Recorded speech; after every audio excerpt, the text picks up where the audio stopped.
ఉగాదికి మేనిఫెస్టోను ప్రకటించనుంది వైసీపీ. ఈ మేనిఫెస్టోలో ఎటువంటి హామీలు ఉంటాయా అని ఆసక్తి కనిపిస్తోంది. గత ఎన్నికల సమయంలో ఇచ్చిన మేనిఫెస్టోలో 99% నెరవేర్చామని ప్రజల్లోకి వెళ్తోంది వైసీపీ. ఈసారి మేనిఫెస్టోపై పార్టీ సీనియర్స్, ఆర్థిక నిపుణులతో పలుమార్లు చర్చించారు సీఎం జగన్. అమలు చేయగలిగే హామీలను మాత్రమే ఇద్దామని పార్టీ సీనియర్స్ కి చెప్తున్నారు జగన్. నవరత్నాల కొనసాగింపుతో పాటు ఉపాధి హామీ కల్పనపై పలు అంశాలు మేనిఫెస్టోలో ఉండే అవకాశం ఉంది. మరిన్ని వివరాలు మా ప్రతినిధి రాఘవేంద్ర అందిస్తారు. వైఎస్ఆర్ కాంగ్రెస్ పార్టీ మేనిఫెస్టో సిద్ధమవుతుంది.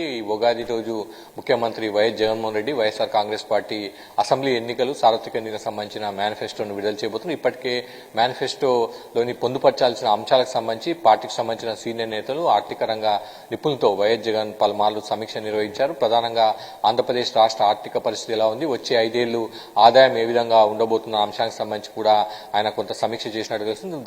దాన్ని దృష్టిలో పెట్టుకుని ఏవైనా హామీలు ఇవ్వాలన్న అంశానికి సంబంధించి ప్రధానంగా చర్చ జరిగినట్టు తెలుస్తుంది. అయితే పార్టీ సీనియర్ నేతలు గతంలో 2014 ఎన్నికల సమయంలో కూడా రుణమాఫీ చేయాలని వైఎస్ జగన్మోహన్ రెడ్డి, రుణమాఫీ హామీ ఇవ్వాలని వైఎస్ జగన్ రెడ్డి పైన ఒత్తిడి తీసుకొచ్చే ప్రయత్నం చేశారు. పలుమార్లు బహిరంగ సభలో కూడా ఈ అంశాన్ని ప్రధానంగా ప్రస్తావించాలని కూడా చెప్పారు. అయినప్పటికీ కూడా ఆంధ్రప్రదేశ్ రాష్ట్ర ఆర్థిక పరిస్థితి రుణమాఫీకి సహకరించదు. ఆ హామీని ఇవ్వడం ద్వారా ప్రజల్లో విశ్వసనీయత కోల్పోతామన్న అంశాన్ని అప్పట్లో జగన్మోహన్ రెడ్డి ప్రధానంగా ప్రస్తావించారు. ఇప్పుడు కూడా మరోసారి రుణమాఫీ అంశాన్ని పార్టీ సీనియర్ నేతలు జగన్మోహన్ రెడ్డి దృష్టికి తీసుకెళ్లినట్టుగా తెలిసింది. అయితే ప్రస్తుతం ఉన్న రాష్ట్ర ఆర్థిక పరిస్థితి దృష్టిలో పెట్టుకుని అటువంటి హామీలు ఎంతవరకు అమలు చేయగలుగుతామన్న అంశానికి సంబంధించి ఆయన చర్చించినట్టుగా తెలుస్తుంది. ప్రధానంగా రాష్ట్రానికి ఉన్న ఆదాయము వచ్చే 5 ఏళ్లలో ఏ విధంగా పెరుగుతున్న అంశాన్ని ప్రధానంగా దృష్టిలో పెట్టుకుని ఏవైనా హామీలు ఇవ్వాలన్న అంశాన్ని కూడా ఆయన ప్రధానంగా ప్రస్తావించినట్టు తెలుస్తుంది. ఇప్పటివరకు అయితే టీడీపీ పలు హామీలను ఇప్పటికే ప్రకటించింది. ఎన్నికల ప్రచారంలో వాళ్ళు ప్రధానంగా ప్రస్తావిస్తున్నారు.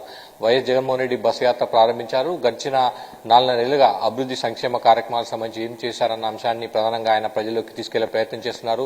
4 ఏళ్లుగా వైసీపీ ప్రభుత్వం మంచి చేసినట్లయితే ఓటు వేయాలని కూడా ఆయన ప్రజలను విజ్ఞప్తి చేస్తున్న పరిస్థితి. ఇప్పటివరకు అయితే హామీలకు సంబంధించి వైసీపీ ఎటువంటి హామీలు ఇస్తుందన్న అంశానికి సంబంధించి కొంత కాన్ఫిడెన్షియల్ గానే ఉంది. పార్టీ నేతలు కూడా ఇప్పటివరకు ఈ అంశానికి సంబంధించి బయటికి బహిరంగంగా ఎటువంటి ప్రస్తావన గాని ప్రకటన గాని చేయలేదు. పూర్తి స్థాయిలో కొత్తగా హామీలు ఎంతవరకు ఉంటాయన్న చర్చ కూడా జరుగుతుంది. 2009 అసెంబ్లీ ఎన్నికల సమయంలో కూడా కేవలం 2 హామీలతో వైఎస్ రాజశేఖర రెడ్డి అసెంబ్లీ ఎన్నికలు వెళ్లి గెలిచారన్న అంశాన్ని కూడా వైసీపీ నాయకులు ప్రధానంగా ప్రస్తావిస్తున్నారు. అయితే ఇప్పుడు కూడా 2019 అసెంబ్లీ ఎన్నికలు ఏవైతే నవరత్నాలు ఉన్నాయో వాటికి సంబంధించి కొనసాగింపు ఉంటుంది. వాటిలో పెన్షన్లు, వివిధ రకాల పెన్షన్లు, రైతు భరోసా, అదేవిధంగా అమ్మఒడికి సంబంధించి కొంత నగదును పెంచే అవకాశం ఉన్నట్టు కూడా పార్టీ వర్గాల్లో చర్చ జరుగుతుంది. అయితే ఈసారి ఉద్యోగ కల్పనకు సంబంధించి, పారిశ్రామిక సంబంధించి ఉద్యోగాల కల్పనకు సంబంధించి మేనిఫెస్టోలో పలు అంశాలను పొందుపరిచే అవకాశం ఉన్నట్టుగా తెలుస్తుంది. అయితే మొత్తానికి ఉగాది రోజు బస్సు యాత్రలో భాగంగా ఉగాది రోజు ఆయన విజయవాడకు చేరుకుంటారు. అక్కడ